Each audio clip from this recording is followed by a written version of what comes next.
Well, thank you very much, everybody, for coming along tonight to listen to my story. In a previous life, as Catherine alluded to, I wouldn't be here at the University of Auckland Law School. I would be probably down at Eden Park, or maybe down in Christchurch, readying myself for the big contest.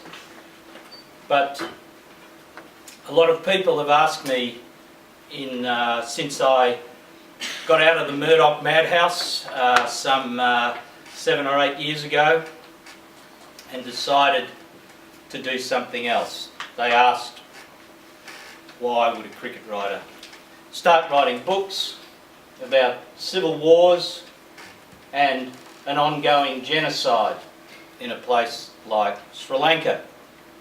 Well, I said it was quite easy to make the transition. I decided I wanted to do something with my life that was a bit better than writing about runs and bowlers and wickets. So I started working as a convener with the Tamil Refugee Council, but more importantly to me, we have a desperate issue in Australia with the demonisation of refugees, with a deterrence policy, which we have at the heart. Of course, any deterrence policy has at its heart suffering, so we must make these people suffer to deter others, and that's what we're doing in Australia. So what we do, we don't allow our refugees, we put them into the community, but we don't allow them to work. So these people are living in government-created poverty traps. They can't afford anything but their rent, they can't afford their food, they can't afford much else. So I was driving a van around the southeast of Melbourne mostly, delivering food, delivering kitchenware, furniture, all those things to refugees. And as I was doing it, I was hearing story after story of tragedy and terror. And so much of it came from the Tamil groups. And it alerted me as a journalist.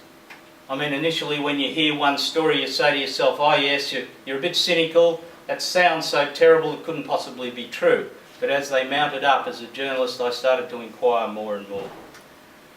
One of the first stories I heard was from a friend of mine. He's become a good friend of mine now, a man called Suji. He talked about his trip all the way from Sri Lanka on a boat, a leaking boat. It was an 18-day journey, a journey that would take no more than probably a day on a normal vessel. The boat broke down after one day. The last 5 days, the people on the boat had no food, they had no water, they almost all died. And as Suji was telling me this, I was saying to him, why on earth would you do something like that? And I was asking him this in the Dandenong Hospital at the time. I'd helped him to the hospital. It was about 7 o'clock in the morning. He'd rung me and said, I can't walk, I can't move. And I got round to his flat, I picked him up and I took him to the hospital and helped him in a wheelchair. He couldn't walk because of a back injury. He had severely ruptured discs. And of course, I was naturally asking him more about the story, about how he acquired this particular injury. He then started to tell me more and more. And he told me how, as a young Tamil man, like so many, he was picked up by the terrorist police, and when he got to the police station, he was trussed up like a chicken on a pole, suspended for hours from a ceiling in this police station. And then he told me the story about how each morning the guards would take him and all the other Tamil boys out onto a parade ground. They were made to kneel down and put their hands in front of them. And as they were kneeling down in a big long row, the soldiers came and were kicking all these boys one by one in the small of the back with their steel-capped boots. So suddenly I worked out why he had a ruptured disc and still has that massive problem today. But in a more general sense, Suji was telling me other things. One of the stories which I found quite shocking and led me on to other things was about the way the villages in his area in the east of Sri Lanka, in the Aotearoa region, the army would come in. A battalion, one group of soldiers would circle the village, and the next group would go and knock on the doors. And he said that if they found any young Tamil men like him, they were quickly bundled into vans, usually white, and taken off to the police station or army camp or whatever, and given the treatment that he'd got. If they found any young women, they were often raped in front of their families. But most disturbingly, if they found any nursing mothers, they would take out their knives and cut their breasts so they could not feed their children. Now these are the stories that you do not hear from the vast propaganda arm that is used to appease the Sri Lankan government by foreign governments and also within Sri Lanka. You do not hear these stories. The Sri Lankan government, at great public expense, spends, for example, $5 million, or was spending $5 million with a company, a PR company, a British company called Bell Pottinger. Now Bell Pottinger have very, very good credentials in laundering the image of oppressive regimes. Some of their clients include Bahrain, Uzbekistan, Belarus, and also a murderous dictator such as Pinochet. Now cricket is a huge part of this propaganda machine, and all of you will know, as soon as you start talking about protesting against cricket or boycotts or whatever, people say, you can't mix sport and politics. Well, they said the same in the 1970s, as the apartheid regime was being challenged by some very, very brave people, and of course we had a lot of boycotts, and most of the academic studies of the breakdown of apartheid now will tell you very clearly that it was the sporting boycotts that played the biggest part in the breakdown of the apartheid regime, as opposed to the economic sanctions, which, while they contributed significantly, it's far easier to subvert economic sanctions than it is for sporting boycotts. And the boycotts of countries like Israel, for example, if you look at your history, you'll know that they were subverting the boycotts daily against in South Africa. But with the cricket, it was with the sport, it was entirely a different matter. The South African public, and this has been written a lot, gradually the white South Africans loved two things more than anything in their lives. It was cricket and rugby. And when they'd been denied this for so long, it weakened their resolve to continue supporting within the country that regime. They didn't want that isolation anymore, and it contributed massively. So the other side of this, of course, is that sport and politics are inextricably entwined in Sri Lanka. Let me give you a few examples. The sports minister, for example, runs the cricket team. All the stadiums are run by the army. The sports minister, when there's an announcement, say we've got new selectors, we've got a new captain, all those sort of things, it's the sports minister who appears on television to announce it, and he sacks people, this, that and the other thing. And even that man there, Rajapaksa, has shown himself on many occasions to be the chief selector. One of those occasions was in 2011, when he rang the cricket team while they were on a tour of England,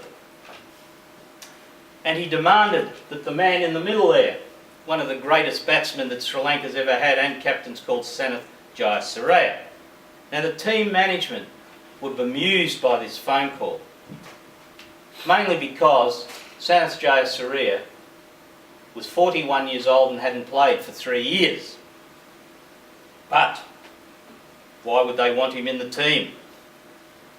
Well, he just happened to be recently elected into Parliament and was part of the Rajapaksa regime.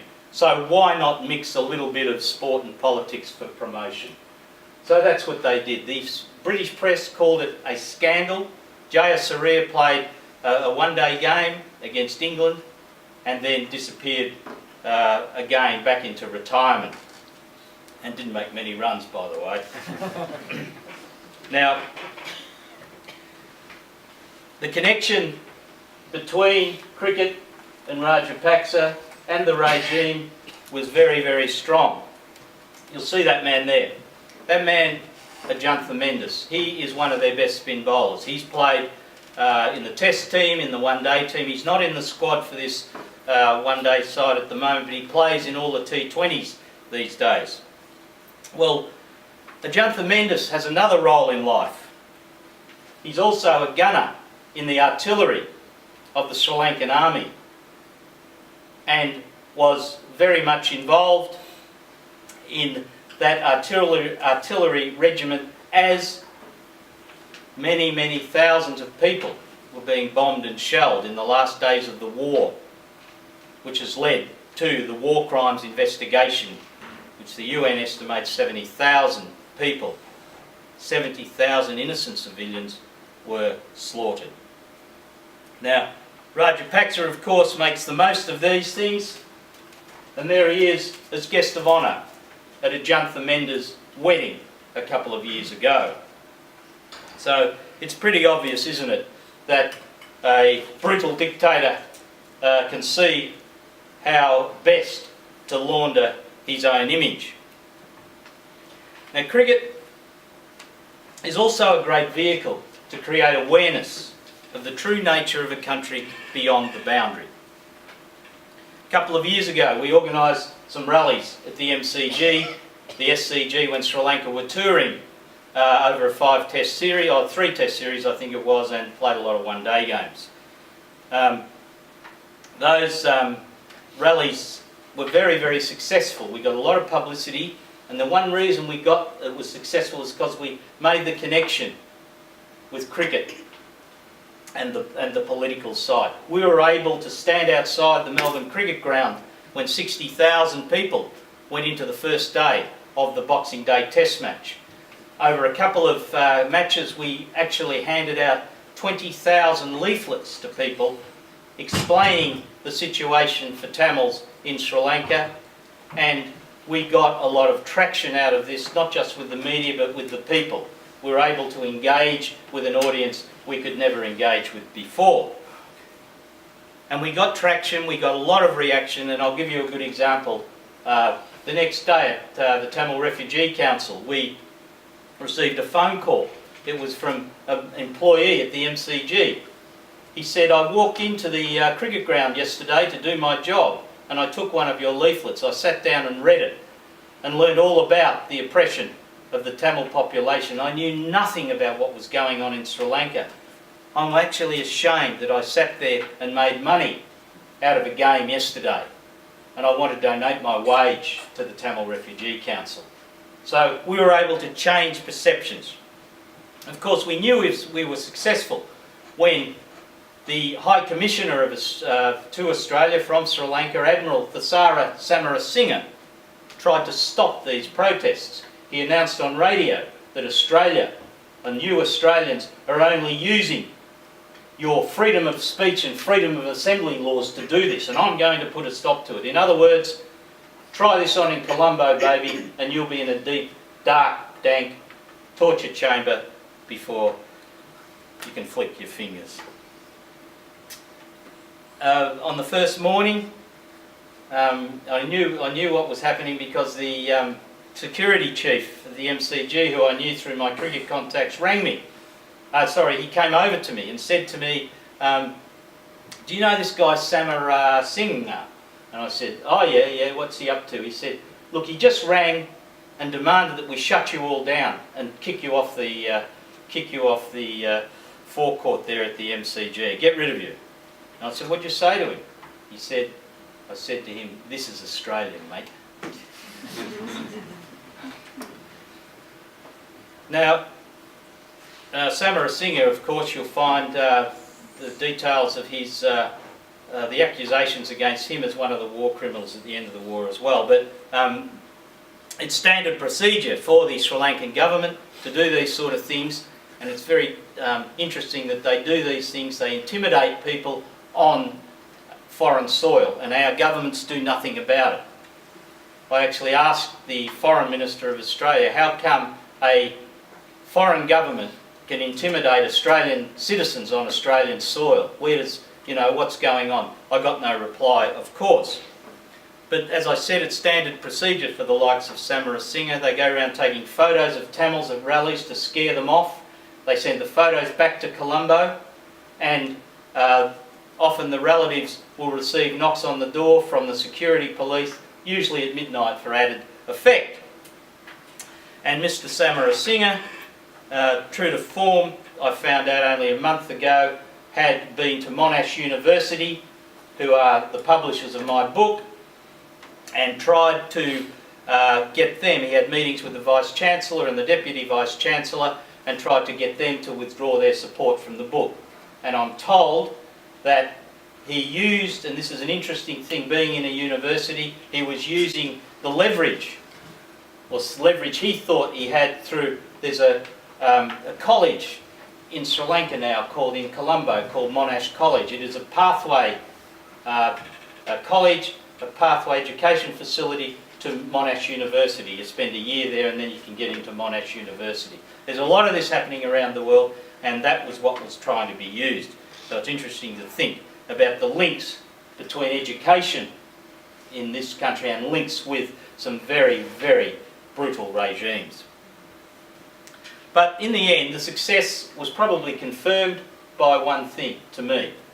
The biggest broadsheet newspapers in Australia, the Fairfax media, the Sydney Morning Herald and the Age ran a readers' poll. And the question was asked in this readers' poll, should Sri Lanka be banned from international cricket? And that was the tenor of what we were saying the whole time. Well, we got 66% of people saying yes. Now, I was absolutely shocked because I had no idea of the awareness we were actually creating. But I can guarantee you that not only 3 months earlier would we not have got 66%, that question would not have even been asked in a paper like The Age or the Sydney Morning Herald. So that tells me a lot about the value of grassroots agitation. I'm not a believer in the political people or politicians or leaders. I believe they are followers, and it's up to the grassroots to drag them kicking and screaming their own way. Now, as I said, it was a very successful group. That's us in Sydney. We got together. We had a bit of a hassle there with the police who were trying to force us away from the Sydney Cricket Ground. We didn't have that problem in Melbourne, but as you can see, we got plenty of good signs out, and 40,000-50,000 people reading those signs. It was fantastic. Now, what I would really like to do out of that experience is to urge New Zealand fans and New Zealanders in general this week to think about what they're endorsing as they go along to the cricket. Just think about it. And when sport is used as a cover for war crimes, we all need to think twice. And we all need to think twice about, say, taking Sri Lanka as our second team through the competition. Just think twice. I would ask you, would you like to see that man, Robert Mugabe, invited to the World Cup, as Mahinda Rajapaksa was by John Key's government? When the former England captain, Michael Atherton, watched a documentary that Channel 4 in the UK had produced. It was called Sri Lanka, the Killing Fields. It has since become the No Fire Zone, an additional documentary which is out and about now. Michael Atherton, who's now writes for the London Times and broadcasts cricket on Sky Sports, wrote that he was horrified at what he had seen. And he asked a very interesting question, because only recently, before he was writing this, Australia and England had banned tours to Zimbabwe because of the politics in that country. So Atherton asked the general question, if we don't play against Zimbabwe, why are we playing against Sri Lanka? And indeed, not even him is facing a current war crimes investigation, and yet incredibly documented listed missing people and to account for them by the government. Of course, I told you Tony Abbott condoned torture, also earlier on I think I was talking about the war crimes investigation and Choggum. That's correct. When he went to Choggum, and he was asked on the stage at Choggum,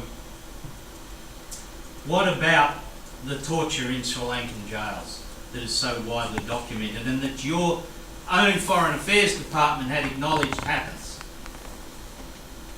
He stood at the lectern, shoulder to shoulder with Rajapaksa, and said, oh well, in difficult circumstances, difficult things happen. Unprecedented for an Australian Prime Minister to say publicly that he condones torture. That's why I feel ashamed also that I am Australian. How can you have a society at peace? Well, when you have this sort of story. This man is a man named Kumar. He came to us at the Tamil Refugee Council 18 months ago in a desperate state. He just returned from Sri Lanka. His story unfolded. He was working in Melbourne as a chef. Had fled Sri Lanka in 2006 as a victim of intimidation and torture. Got to Australia. He was actually working and about to get permanent residency. Now, he got a call from his uncle outside of Colombo. He'd just taken a turn. He runs a restaurant. He said, son, could you please come over and help us? And he ummed and ahed about it, but he shrugged his shoulders and said, well, the war's been over for 6 years, I may as well. I'm sure it's safe. Within 2 days of arriving back there, he was picked up riding his motorbike home, taken to a police station, blindfolded, put in a van, taken to a police station. He said when he got into the room, the first thing he noticed was blood splattered all over the walls and discarded women's underwear on the floor. He spent 4 days face down on a table like that, bound and gagged, naked, and sexually tortured non-stop. One of the methods they used was they inserted ice cubes into his anus non-stop until he kept passing out time and time again. At one stage he looked over into the corner and he saw a gas stove. And he said, why on earth would you have a gas stove in a police station? He soon found out. They took these iron rods and heated them up on the gas stove and did that to his back. Now I saw that. I know what happened there. There is no question that this has happened. I interviewed him in a room in a house in a suburban Melbourne. He was curled up in a ball on a seat in the fetal position. We had to try to get him some psychiatric help, which we did, and some help for his physical condition. This story appeared on the ABC main news channel and also in a lot of the newspapers. The answer from the previously or aforementioned Samarasinghe and from a number of people in the consulate was that he did it himself because he wanted to get a visa in Australia. Well, the man was about to get a full-time permanent protection visa, well, not protection visa, because he was on a work visa and he was one step away from permanent residency. He had his wife and 3 kids in the country. So he was very happy with life. And because of that, he then had to put him, because he could no longer work, he had to put himself in the lottery of claiming asylum. And thankfully he finally got a protection visa.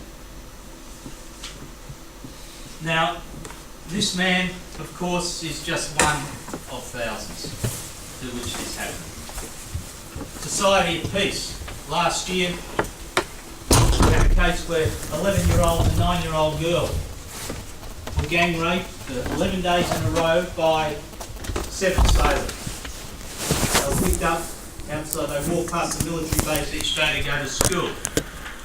They were grabbed by these soldiers each day and they were intimidated and raped and told that if they went home and told their parents would be killed. Finally, when the older girl went home and with blood all over her, the family worked out what was going on.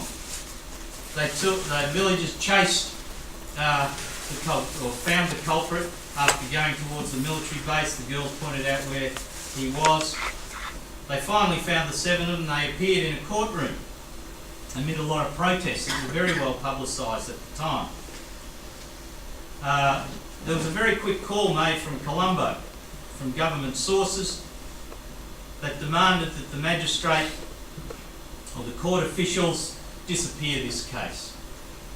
Those 7 men, whose names were in the court records already because they'd appeared in court, were expunged from those records and they were reassigned to the south. And those who were protesting, those villagers, were told and intimidated and told that they'd be in deep, deep trouble if they continued, including the families. The families were intimidated and told to stop talking to the media about this particular case. So that's the way Sri Lanka handles those sort of issues. Society of Peace again. Society of Peace. 39 media workers, including journalists, have been murdered in the country since 2005. Not one of those cases has been properly investigated, let alone reached a courtroom. And thousands are still held in jails around the country. We don't know where they are. We found one of those people, a woman called Cathay, 69 years old. In July 2013, she was found. She died alone in chronic pain in a jail.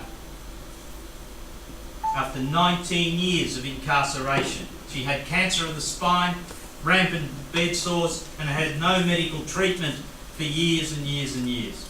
Her crimes?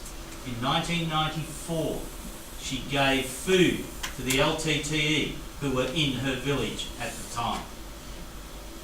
That's the Society of Peace that Tony Abbott talks about. Now, the idea that we have a new president, or a new president now, who's replaced Rajapaksa, is a fallacy. That he's going to be a new broom, it's a fallacy. A total fallacy. And it can be proven that way very simply. He was, and he bragged about it before the election, this man was the acting defence minister in the Rajapaksa regime during the closing days of the war. So in terms of command structure, as they're investigating these war crimes, that man is very, very high. Maithripala Sirisena. Now, apart from being the acting defence minister, he was in the Rajapaksa cabinet for 10 years. He was a cheerleader of everything Rajapaksa did.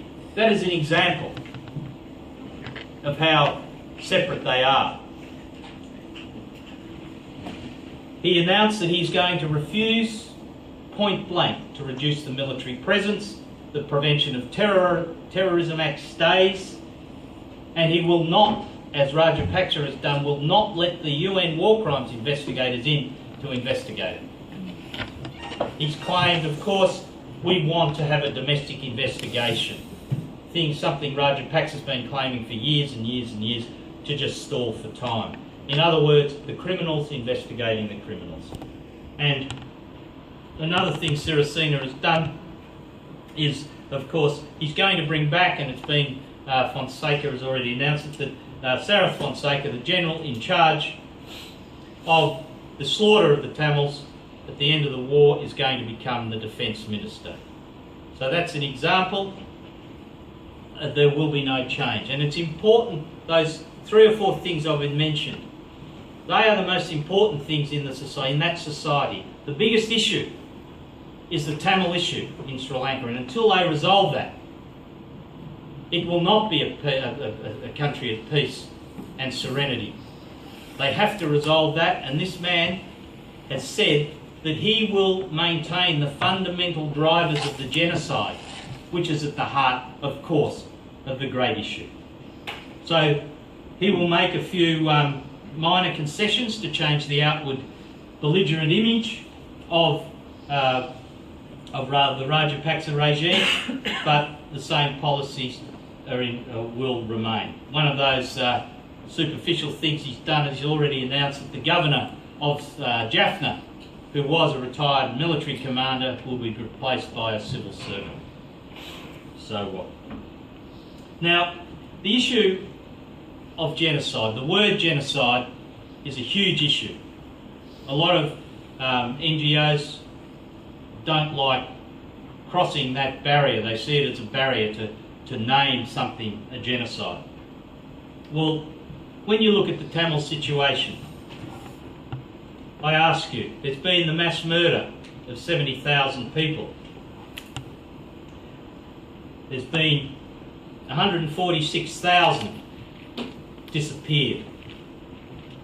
And of course, you've got to ask the question, is it a genocide, as I said? Well, let's go to the man who brought the word in to our vocabulary and helped write the Genocide Convention, a Polish Jew named Raphael Lemkin. And he said that genocide is destruction of a national identity, of an oppressed group, and the imposition of the oppressor's identity. Well, I ask you about the identity question in Sri Lanka. When you had the Sinhalisation of the Tamil areas, a total different culture, a total different language, a total different identity, Tamils and Sinhalese. The Tamils have always lived in the north and the east, in the vast majority. Sinhalese, the Sinhalisation process has gone for 60 years, but it's been stepped up even further in recent times with Sinhalese settlers being moved into the country of the Tamil areas very, very quickly. Some 700 families in one fell swoop about 18 months ago, which was, something like 2,000 people. Think about the identity of the bulldozing of 250 Hindu temples in the Tamil regions and the replacement with them by Buddhist stupas in areas where no Buddhists live. There's lots and lots of Buddhist stupas there now. You think about the land theft. In one fell swoop there was an example like 6,500 acres of Tamil land was seized by the military, just taken under the guise of high security zone. High security zones everywhere. Thousands and thousands of Tamils have lost their ability to survive because of this theft of land. And when you're thinking about the idea of genocide, let's have a look at two sides of the question.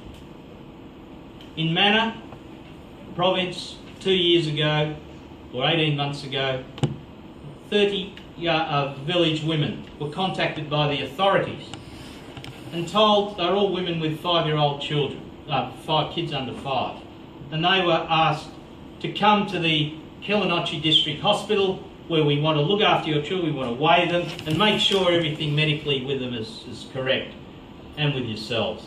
They actually sent ambulances to these villages to pick up these 30 or so women. When they got to the hospital, they were confronted by doctors who told them that they must have these contraceptive implants into their wrist, into their arms.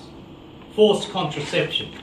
These women were very poor women, had difficulty even understanding what was going on, and of course they had to submit to this, and think about it, they were all Catholics. So can you imagine the trauma of those circumstances. These women weren't even allowed to contact their husbands or families.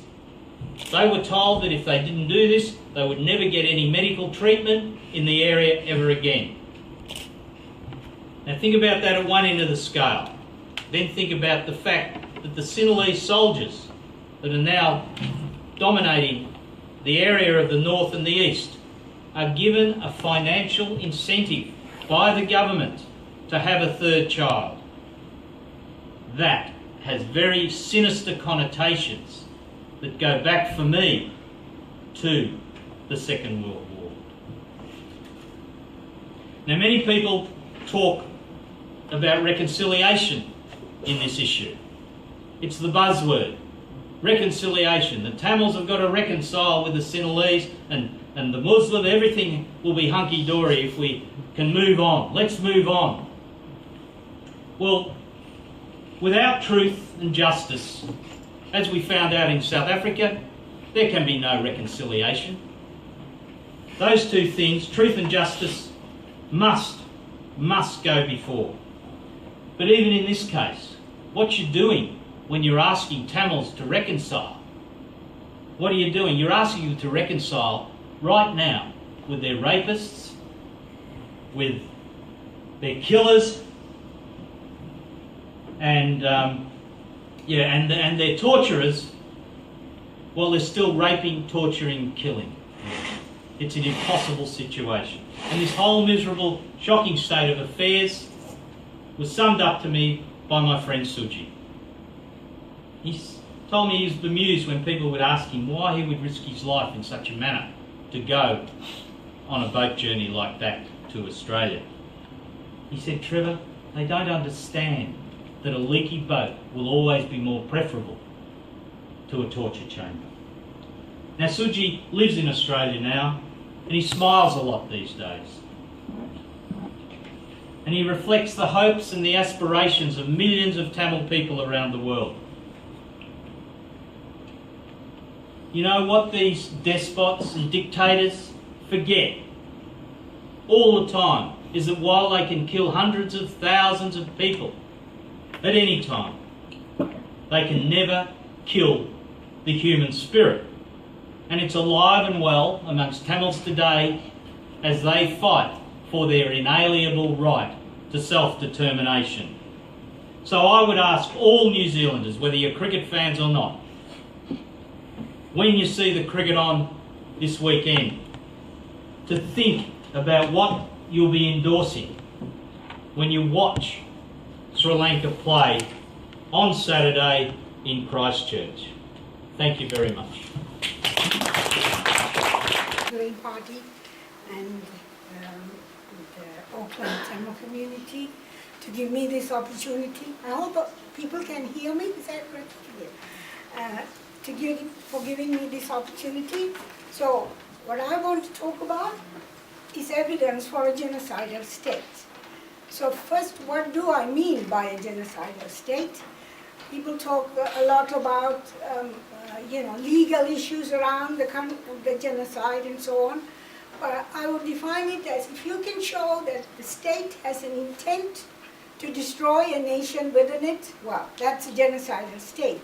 And I will give you historical evidence exactly for that. So I want to go through, I'm not going to go through all those phases, but to look at the evidence that I want to give, it's useful to look at it as consisting of several phases. I hope people know what these phases are, but I will concentrate on 1, 2, and 4. 3, so it's brief, short 4-year period when there was a Norwegian sponsored ceasefire and the issues there were different, and so it's very important to look at the earlier phases, which is hardly talked about. And in order to actually present the evidence, it's also useful to look at it in some categories.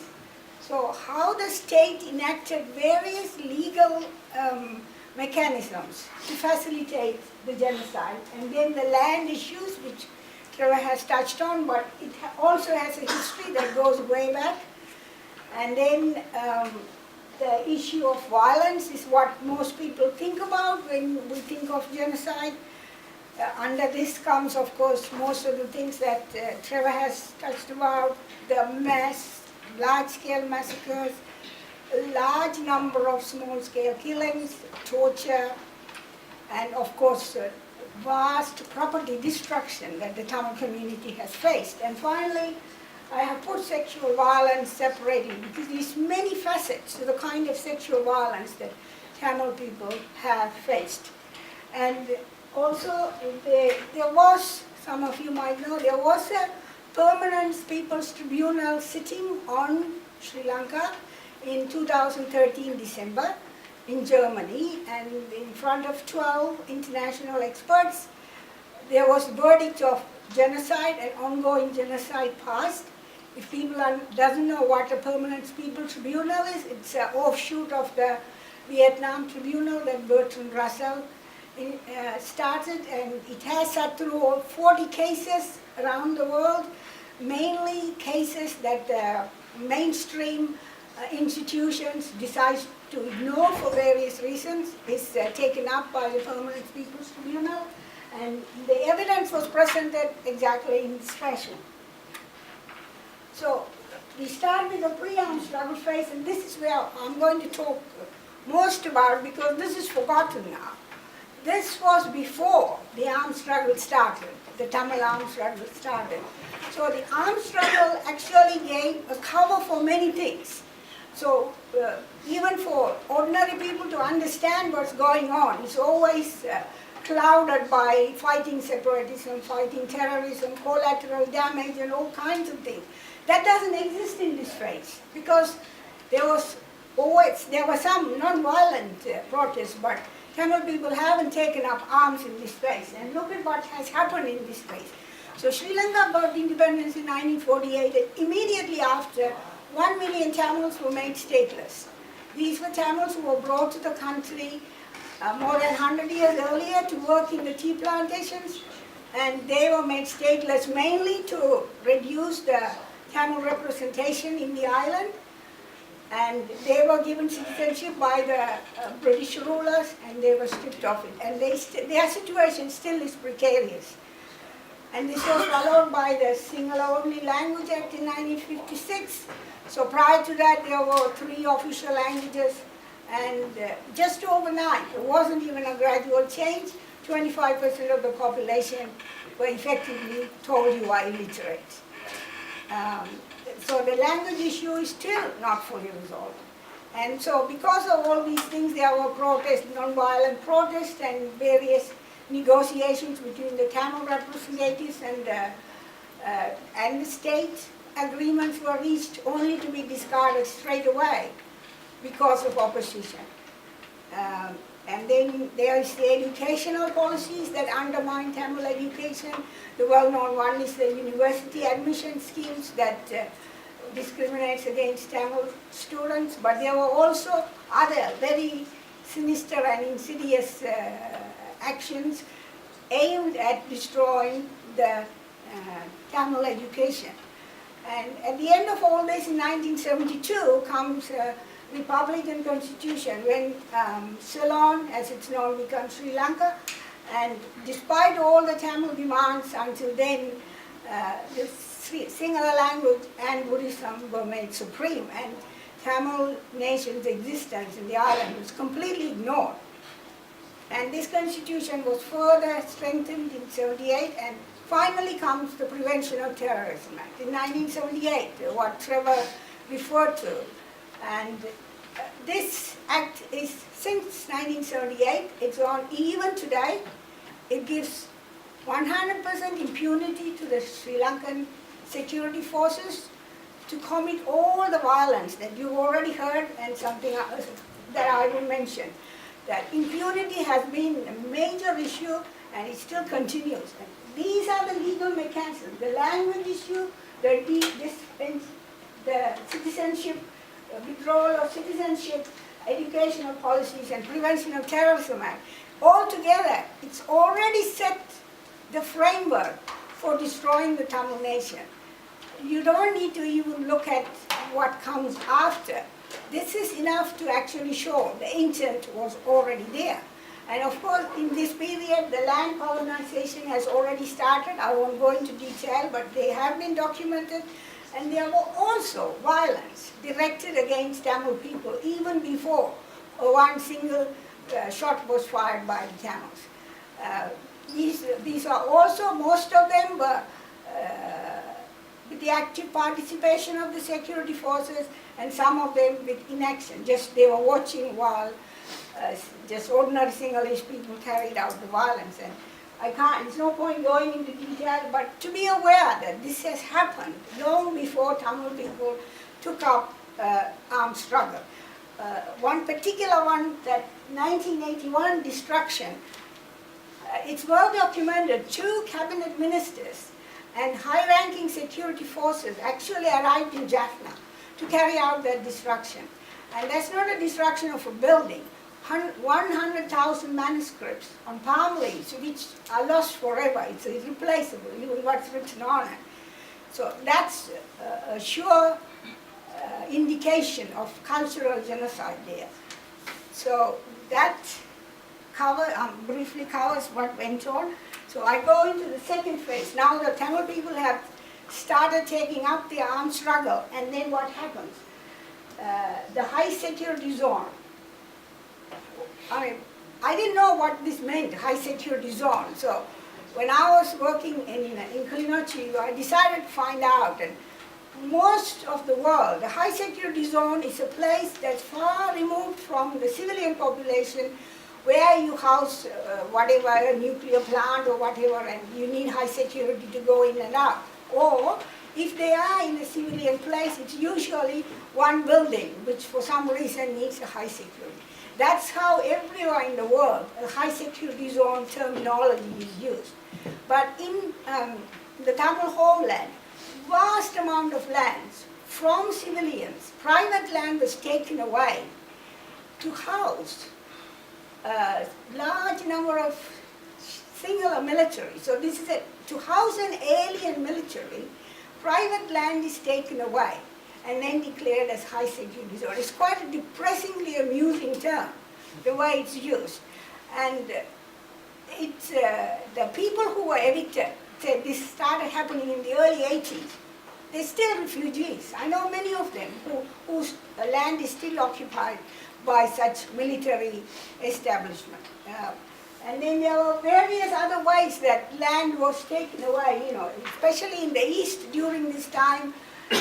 Village after village was attacked simply to chase them away, so the land can. So these were all easier to do under the cover of fighting terrorism.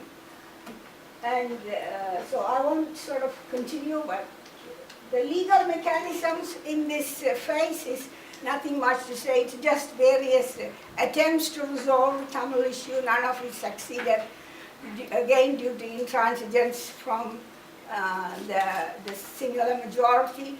The 13th Amendment was brought by India, and that was opposed even by Tamils because it's a facade behind which no power is actually dissolved. I just want to talk a little about the violence during this phase. Of course, this is covered with narrations about collateral damage, but you would find that this building is a church.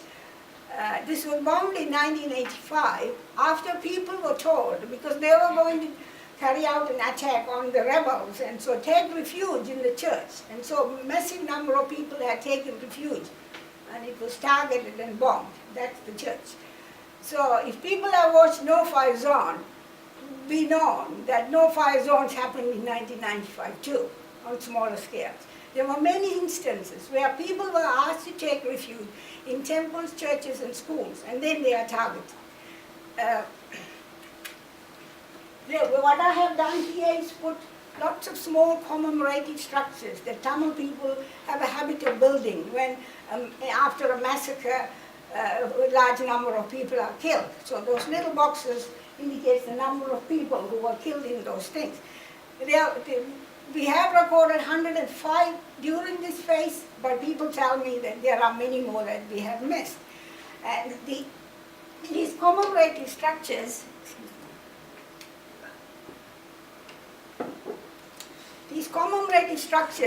these are just the photographs that survives, but they just, as soon as the military moves in, these are all destroyed. So none of them today remains. So it's not just the war cemeteries of the LTTE dead that is raised by the military, but even civilian small structures just wiped out.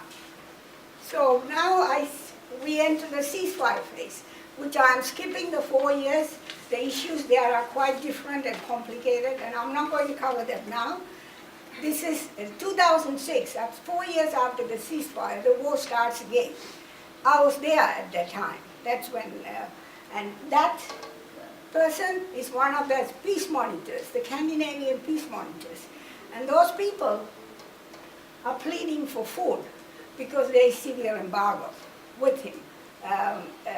So if people have heard about the war in the north, which ended up in Mullivaikkal, this war in the east was in a smaller scale. It ended up in a place called Vahare, which is very similar to the no-fire zone in Mullivaikkal, but in a smaller scale.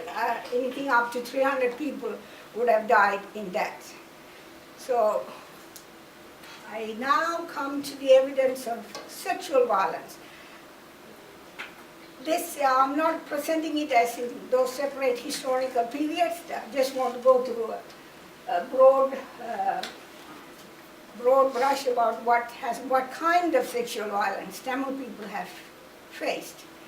So the gang rape, when a woman is gang raped and murdered, it becomes very publicized because the families have no issues, because the victim is dead. They have no issue about having to hide it. So there is at least about, I'm aware of about 30 or 40 such cases where a woman is gang raped and murdered. But I think, and my experience is the next variety, the silence rape is the worst, and it affects the whole community because nobody knows how much of it has happened, and culturally women won't talk about it. And I have talked to women who have treated and counseled these women, and there are some evidence that's presented by these women, but there is, when women just say, in Tamil they'll say, oh, army's there, I know, even I have experience, a chill goes down your back, there is a presence of one military to 5 civilians. And they do this, how do you feel about living in a community like that? That it's almost ingrained. I mean, people don't even express fear. It's almost like it's part and parcel of your existence. The military is there, he might rape you. So that's how insidious that silence rapes are. And then there is a constant harassment because the military has all these checkpoints everywhere. And schoolgirls, if you talk to Tamil women who have lived in Tamil, in the homeland in the 90s, they will tell you how they are just harassed sexually when they go to school and back. This is so prevalent, all kinds of ways it is done. And then, of course, the rape in detention, which Trevor touched on. It was reported as way back as early 90s in the British medical journal Lancet, and later by Amnesty International, Human Rights Watch and so on. I have it with me, handwritten affidavits of people who have been sexually tortured, this is mostly men, tortured in detention. And I can't even publicize it because most of these men are still in prison. And then the last category, that's forced sex. This has also existed in the poorer areas earlier on, but since 2009 it has received some publicity, even in BBC. I have seen it when I was detained in the Menitram camp. I have seen young women behaving inappropriately with the military simply to get some food, because food was a scarcity. We were barred from having a cell phone. So if you want to talk to someone outside your detention place, you have to split with the military. So that's the way of getting sexual favors from the women. I'm not going to talk about this, but I'm putting this slide to show. So if situation is as bad as that, like Trevor has talked about, what I have said, and the evidence is so well, why is it that it's not so well known? Why, I mean, there is a denial of genocide, but also there is an absence of coverage of what has gone on for nearly 60 years. And why is it? The answer is slowly, gradually starting to come out. This evidence was also presented at the People's Tribunal, and I mean, a lot of people tried to disagree that the tribunal ruled that Britain and US was complicit in the genocide. But even one doesn't wish to look at that, at least to understand why it is not known more widely. You need to know the role the other players play. The first book there is by a British ex-serviceman who worked there, flying helicopters from which Sinhalese servicemen shot down Tamil women and children. And he records it in the book. He wrote it long ago as a therapy for himself, but he was not allowed to publish it, and it was published only in 2002. And then there is a UN criticizing itself for its role, and there was another report. Now, the third one is the important one at the Permanent People's Tribunal, and it also has a report on how the US played a role in it. And finally, this is my last slide. I worked there for 4 years in this institution. This was an offshoot of the Norwegian brokered ceasefire, and because of that, lots of international representatives who came there would visit us. And one of the persons who visited us was the UN resident human rights advisor for Sri Lanka, Rory Mungovan. And he helped this institution a lot, but we were discussing we were working on a project to record all of these massacres that has gone on since 1956. And he said, why are you wasting your resources on that? You should be looking at the future. This was in 2005. And that future is 2009. So there cannot be a proper future without acknowledging this 65 years of history. Thank you. Thank you very much.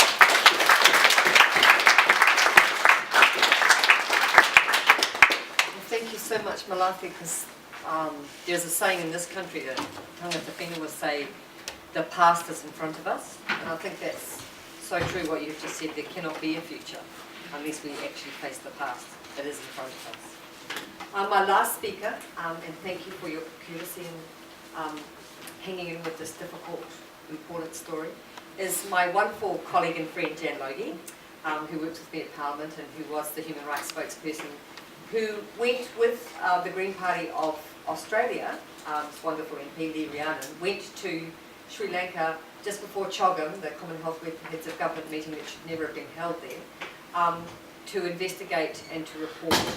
And Jan's just going to talk a bit about what she learned, and then we've got time for questions, because I know you might be getting vaguely hungry. Yeah. Kia ora. Kia ora, Jane.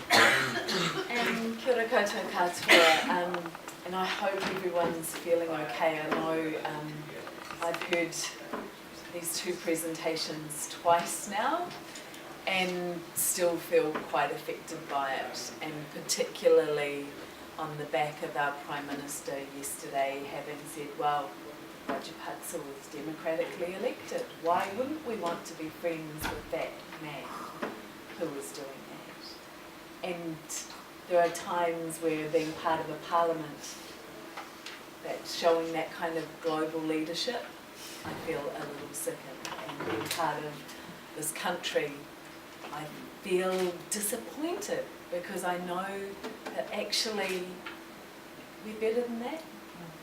Yeah. And I want to talk a little bit later about our complicity in Australia's refugee policy as well. Mostly I'm just going to talk a bit about my experience, and I'll try and keep it short because I know it's late for you.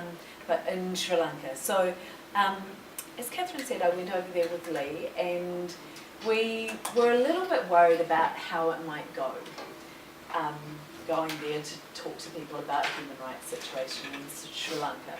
So we sought advice of what visa we should apply for to go there, and we followed that advice, and we identified ourselves as members of parliament on our visa applications, and we put out media releases ahead of going just to make sure everyone knew what we were doing and that there wouldn't be any surprises, and that the Sri Lankan government could choose not to have us there, as they had done to some quite senior members of judiciary prior to that. And even further, the Department of Foreign Affairs in Australia sent a letter to the Sri Lankan government telling them that we were coming and what visas we would be on. And I preface all of this with that information because, of course, on our second day there, just ahead of, after meeting with over 30 different people in Sri Lanka, just ahead of holding a press conference, immigration arrived and took our passports off us. And as members of parliament in a foreign country, that's quite unusual for that to happen. And it was quite a real demonstration to me of the shamelessness of that regime, and it was also by the reactions to the local people who we were meeting with, a very tangible demonstration of the culture of fear that exists within Sri Lanka at the moment. The human rights activists who we were talking to at that time had just recently been started to be followed by people in white vans. And if you know any of the other stories in Sri Lanka, the disappearances, many of them, happen through white vans. So she tried to go out the back when the immigration came in the front, when somebody informed us they were there, but there were officers at the back. So she had to just kind of step it out and stay with us. And there was a member of, the secretary of the Member of Parliament whose office we were in, who lived all her life in Colombo in America, identifies as non-political, not particularly interested in politics. They took her identification card off her, and she was visibly terrified and kept on telling us that she had 2 children at home. And there's no consequences for me here in this country of speaking up and saying what I think and criticising this government.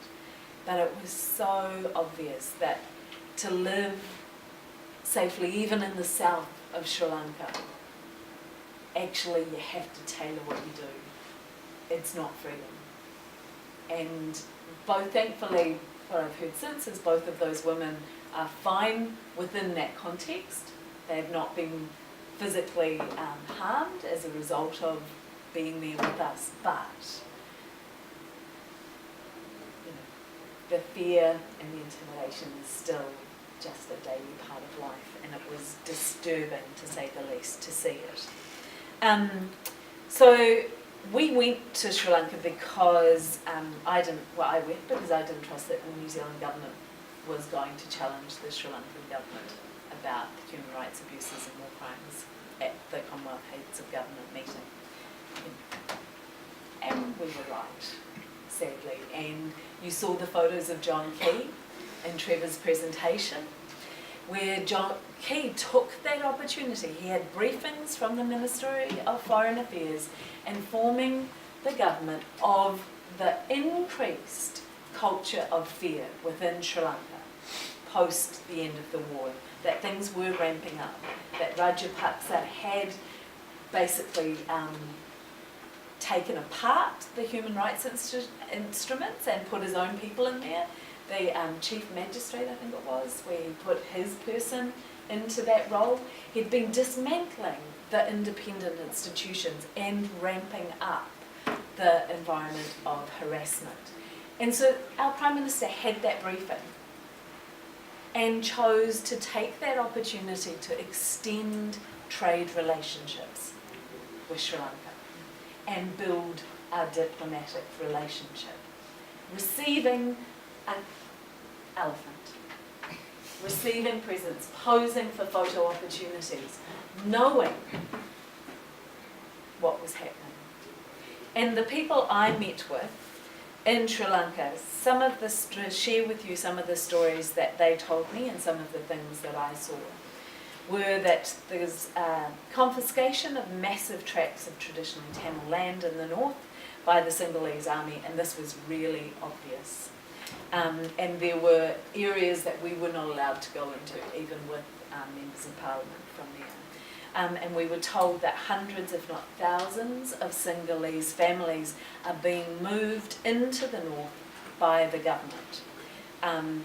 And that they've already done this in the east. So the people that we spoke to were really worried that this planned forced displacement of Tamil people in the north will mean that they lose their democratic voice as well as their legitimacy as the majority group in the north, which is one of the few kind of holds of cultural national identity that is left, is the numbers.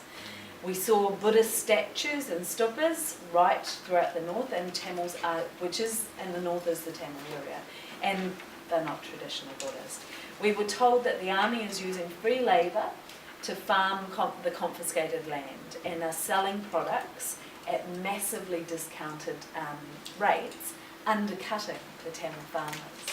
So thus depriving them of grounds for livelihood, their own livelihood, and making them economically dependent on the Sinhalese government. We heard of the regular rape and sexual abuse of women, particularly women in women-headed households, by army personnel. There were affidavits of that being even up to the level of general within the army. And along with rape and forced prostitution, we heard of the taking of children from poor Tamil families and placing them into Buddhist children's homes where they were being sexually abused. And when the families went to the police to make a complaint about sexual abuse, they then saw police protecting the man that they'd tried to lay the complaint against, where he was being escorted by police down the street. Concerns were raised with us about women being told they either had to accept long-term contraceptive implants or they would be denied access to healthcare for themselves or their children. An MP raised concerns with us about drugs being sold to school children in army-run shops that have been set up outside the schools. And of course, journalists who were being followed and threatened for criticising the government or raising human rights concerns. And the organisation Right to Life, who works against torture in Sri Lanka, provided evidence of 40 cases of alleged torture where there has been no indictments, despite the Sri Lankan government being on record internationally saying that they have taken action on those cases. We spoke with a man who had just been released from prison after being held for 10 months without charge, during which time he was psychologically and physically tortured. I don't think after the previous presentations you need the details of that. I don't need to hear it again. And we met with the journalists from the Tamil newspaper in the north and looked at the photos of their murdered colleagues who've been gunned down in the street, saw the bullet holes in the walls of their offices as well as the charred remains from offices that had been bombed by, they believe, the Sri Lankan military. And the people we spoke to were really concerned about the surveillance and threats against those who were considering giving evidence to the UN or had spoken with Nabi Pillay, who had been into the north recently, and that those meetings had been bugged. And they felt that this made it impossible to discover the truth and let alone achieve reconciliation. And they really were very worried that where they've Sri Lankan government's been building these roads, and ahead of Chogam, you would have seen the media where they were showing off these beautiful roads of saying all this progress has been made. You know, we're seeing to the economic future of the people in the north with these beautiful roads. And I think, as Trevor pointed out last night, I think, you know, it's hard not to remember the beautiful roads of Nazi Germany.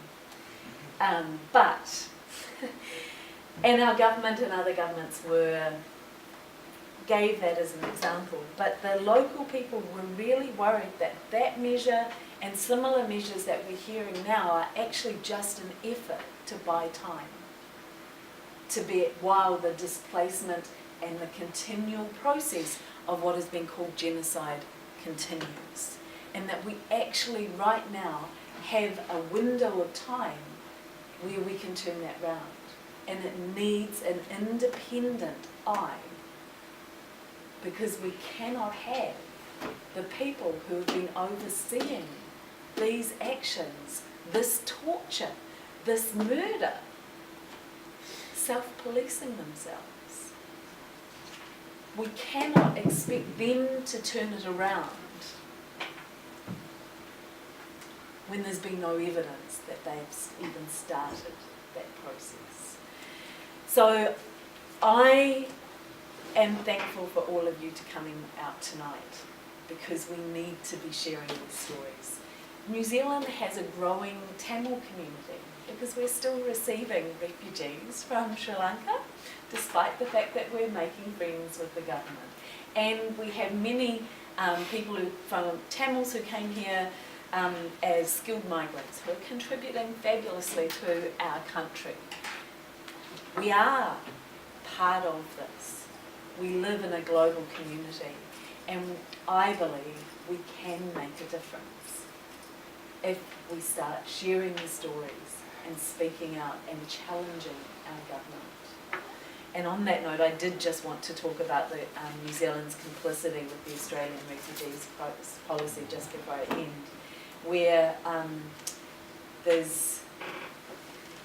we know that there are the detention camps in Manus Island and Nauru that is part of where asylum seekers are being held as part of Australia's policy of deterrence of enforced suffering. And the stories that we've been hearing out of there, and the Human Rights Commission today just released a report on the conditions for children there, which are horrifying. And Trevor was telling us that people aren't even given a name. They're given the name of the boat that they were picked up on, and that their medication is taken off them, their artificial limbs are taken off them, and 3-year-olds have been given antipsychotic medication in these camps. And our New Zealand government, when I challenged John Key about where he had said in the media that there was a possibility in New Zealand, if a mass arrival came to New Zealand, that we would send people to those camps after discussions with Australia. And when I challenged him in the House around that, he said, well, I've been assured that these camps are of world standard, and I will take their word for that. And when I've written to the Minister as further information has come out and asked them to raise these concerns with Australia, they've said that's their domestic business. We won't raise concerns. So it's hard not to see a pattern of complicity with Australia and New Zealand, particularly in relation to Sri Lanka, but also on a wider question of protection of vulnerable people internationally. Kia ora.